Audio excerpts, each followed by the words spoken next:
Hey everyone, welcome back. Today we are going to transplant or direct sow everything else that we didn't do previously, like the peppers and tomatoes. So this video is about 6 weeks old. We didn't get it posted back in May when we did it, so this is probably about mid-May when this stuff's getting done. Right here we are transplanting some spearmint so I can make a bunch of tea and save a bunch of leaves so I can have tea all winter. And then next to it we will do savory, parsley, and fennel in those little tear-shaped containers on the ground.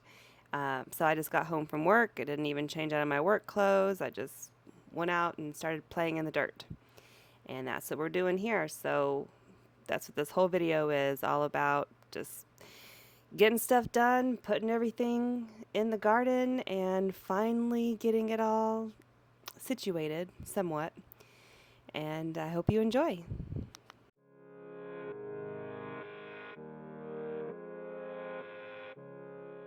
All right, savory, parsley, and fennel.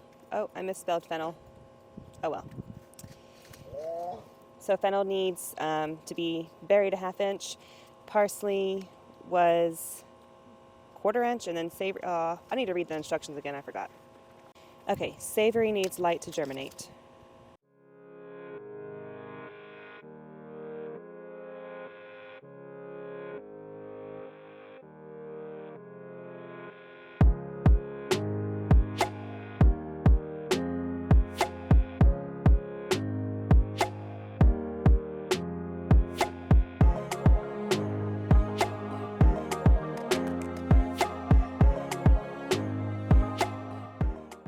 Super annoyed with myself. Fennel was supposed to have its own container, and the savory and parsley was supposed to share one, and I don't know why I wasn't thinking. So fennel and savory are sharing, and parsley gets its own. Oh well. For some reason I've never grown fennel, so I just thought maybe it needed more room or it was going to expand. I don't know. So oh well. Zucchini is the Black Beauty zucchini.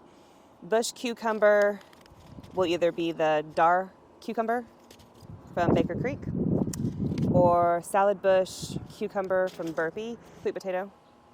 And then this will be butterfly peas. I can't find my seed packet, so I must have put it somewhere to organize it because I thought it made sense, and I ended up hiding it from myself. That's something that I typically do. I think it's a great idea to put it somewhere, and then I never remember. So when I find the seed packet, I'll pop some butterfly pea seeds in there. They have these beautiful blue flowers that I just cannot wait. You can put them in your drink and it changes your drink's, the color of your drink. Like it dyes it. So my son, I thought that would be pretty cool for him, and he thought that would be neat too when I mentioned it. So we're going to do that for him. Like a blue lemonade, which would be really nice. And then another bush cucumber and another zucchini. I'm not a super huge zucchini fan. I find that when I cook it, it just never really turns out great. I don't know. I don't like the way it tastes roasted or fried on a skillet. I don't know. So the only way that I really like it is shredded and then cooked in something, like hidden in something, or shredded and used in zucchini bread or zucchini muffins, which we made a video over for my son. We made him some zucchini muffins. So 2 zucchini plants is more than enough, and that's all we're doing. All right, let's do it.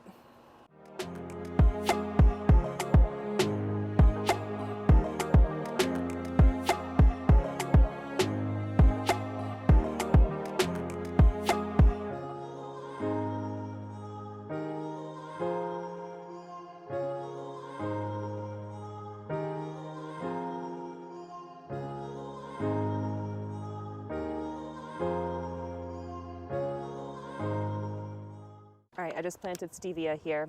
I thought I was recording when I planted it, but I was not. So here it is. It's to add to the tea when I make it on the stovetop. My stevia seeds died when I tried to germinate them. They were seed I saved last year, and I thought I saved it correctly, but maybe I didn't, and that's why they didn't germinate. So I had to buy one, and there it is. All right, in this corner, we're going to try cilantro. I need to get the snippers out and cut all this growth out.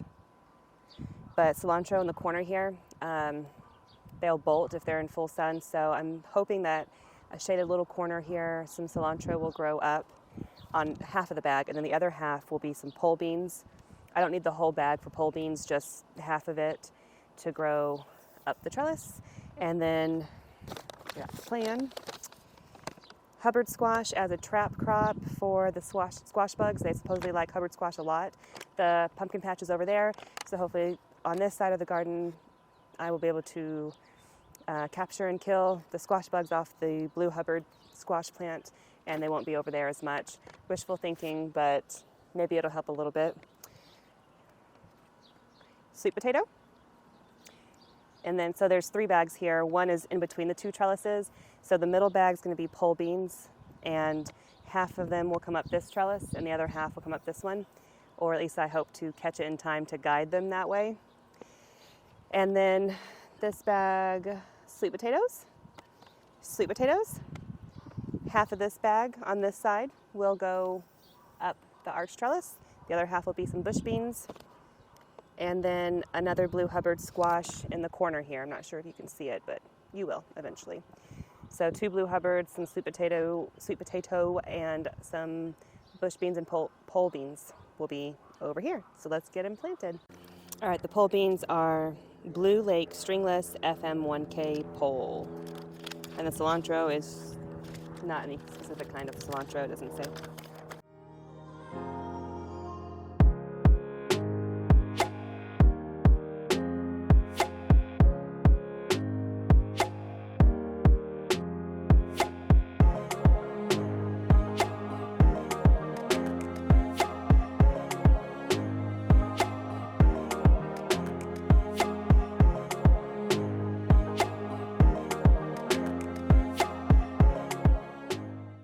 All right, got the 3 bush cherry tomato plants. We're gonna go right here in this bed here. I was hoping for 4, but I guess I only successfully grew 3, so we're gonna put 3 in here.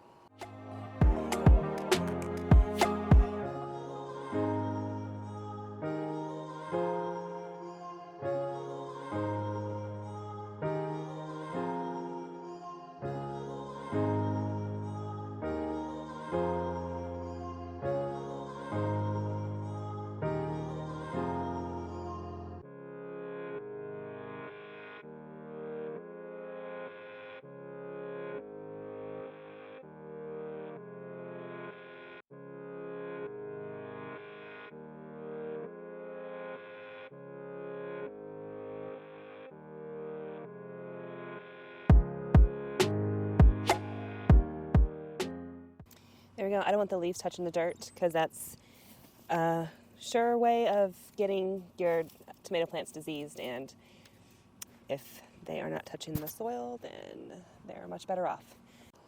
Okay, we're going to direct sow the cucumbers right here. All these trellises are for the cucumbers.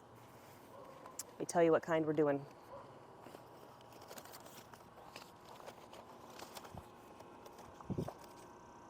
Make sure I got them all. Okay, straight 8 cucumber, which is decent. I mean, it's your average cucumber. It's fine, but it wasn't like super prolific, which is why I shopped for others. And I got the double yield cucumber, and it was more prolific last year. And then the white wonder cucumber was not very prolific at all, but I got the seeds, so we're going to plant it and give it another shot. And then the new one to me is the Suyo Long, and they're supposed to be really long, tasty cucumbers. I mean, they look kind of weird on the picture because they're spiky, but they're supposed to not have that bitterness. The whole plant's not supposed to have that bitterness that is attractive to the cucumber beetles, which we have really crazy here, squash bugs and cucumber beetles. And so if these aren't going to be appetizing to the cucumber beetles, then maybe they'll do exceptionally well. So I'm going to give that a try. So I'm excited to see how these do, and if they really are kind of resistant to the cucumber beetles, because that would be great. So I'm just going to direct sow. I think I'm going to treat this like one big trellis together, so I'm not going to worry about making sure I have the same number per, and the spacing and all that, because when they grow, they vine up, and then they vine out and up and out and up. There's not just one vine. So they're gonna all be connected anyways and all intertwined anyways. So I don't need to, like, I can plant between the trellises even, and they're gonna grow up and attach to the trellis anyways. So yeah, I don't know if that made sense, but hopefully you know what I mean. I'm gonna make sure these are pretty sturdy too. I might have to push them in a little bit more. I mean, I don't want them to get any shorter than they already are, but I want them to hold up to any wind we get, because once they're covered in vines, they will catch the wind and tip over easily. And this dirt here is pretty lofty, so they're not like super secure in there because the dirt's so soft. So I'm gonna mess with the trellises, plant the seeds, and then that's everything that is planned for this area. This middle section, never mind. Right here is gonna be cilantro. Cilantro bolts when it gets a whole lot of sun. Sorry, I hit the mic. So by putting that in this little groove that I've created between the trellises, it should get a little bit like the sun, when the sun's right here, it'll get sun, but then when the sun's like there and when the sun's over there, it should cast a good amount of shade to where they're not getting a ton of sun and bolting real fast, which even if they bolt, I'll still eat them. It doesn't really bother me, but then I have to pull them out and replant more and more and more the faster that they bolt and go to seed. So that's my plan, and I hope that little bit of shade in there will help. We'll see. I could be way off. We'll find out. So I'm gonna get to it.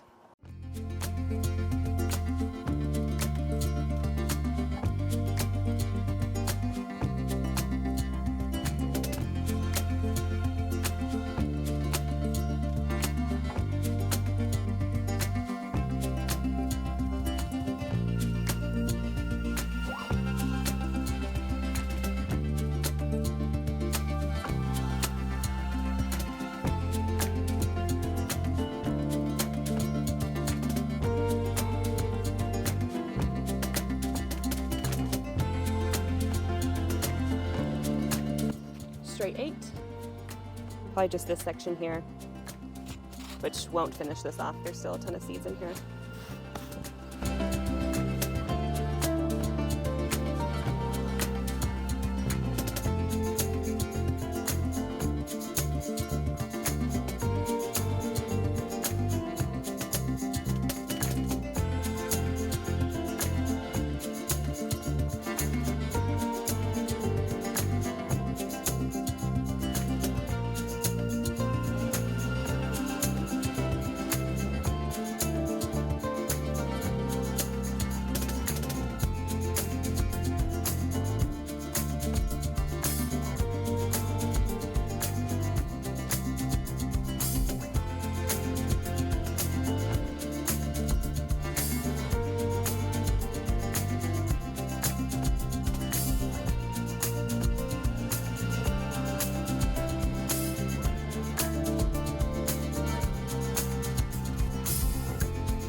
Cucumbers are done.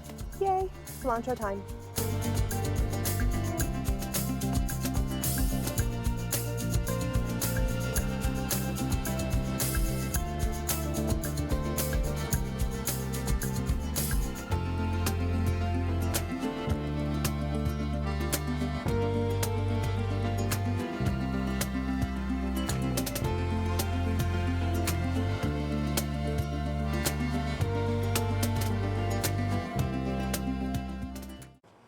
That was an excessive amount of cilantro.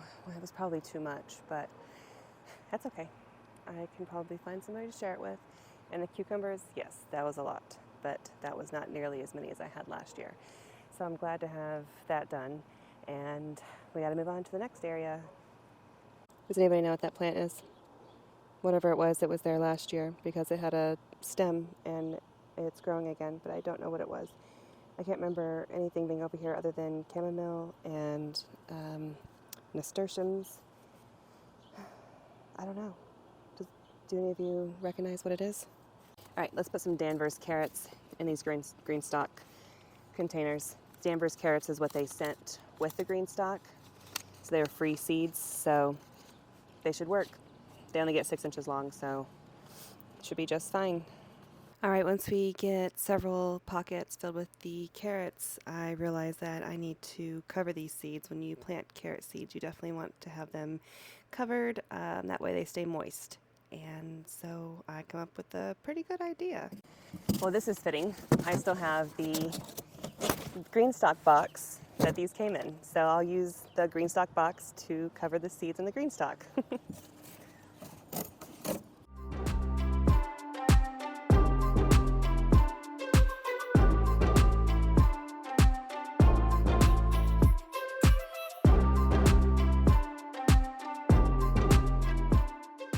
That'll help. That'll keep the sun off of it from drying. So, all right, I'll cut a bunch that are this size.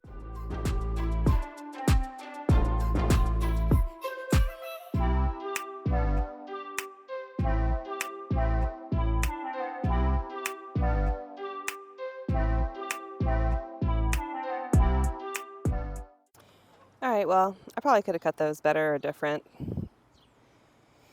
but decent coverage, so we'll see how that works.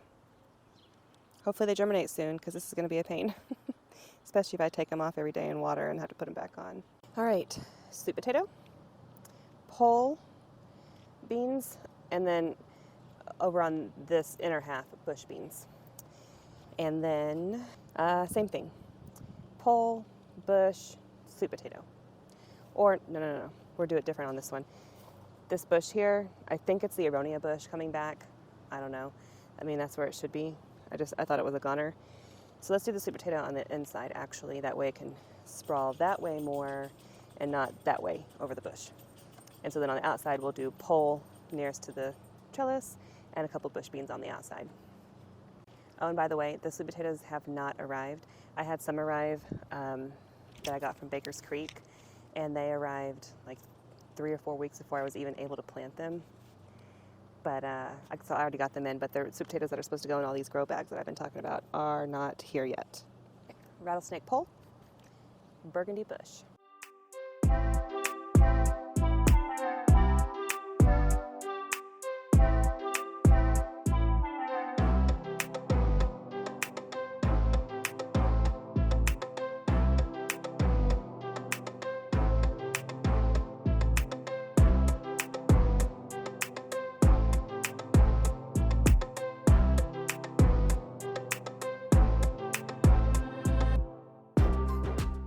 That was rattlesnake and tender improved in this one here.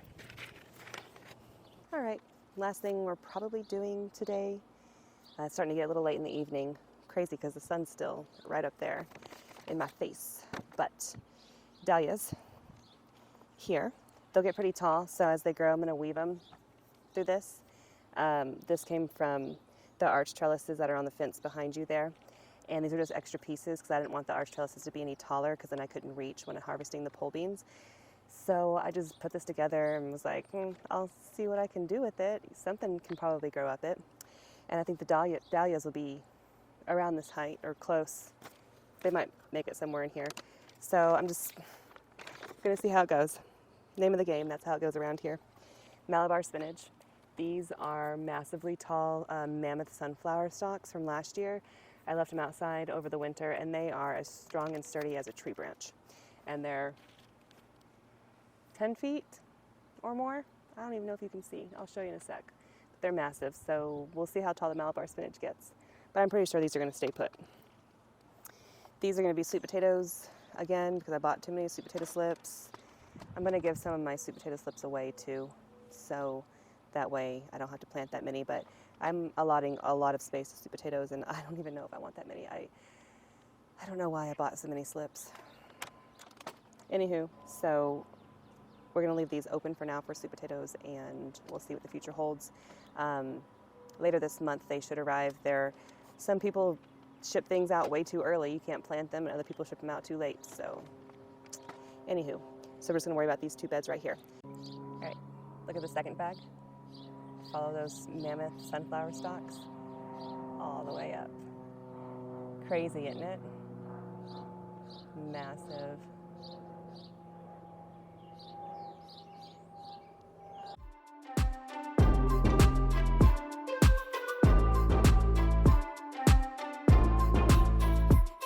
Okay, these are Malabar spinach that I attempted to save from seed last year, and quite honestly have no idea if they're going to work.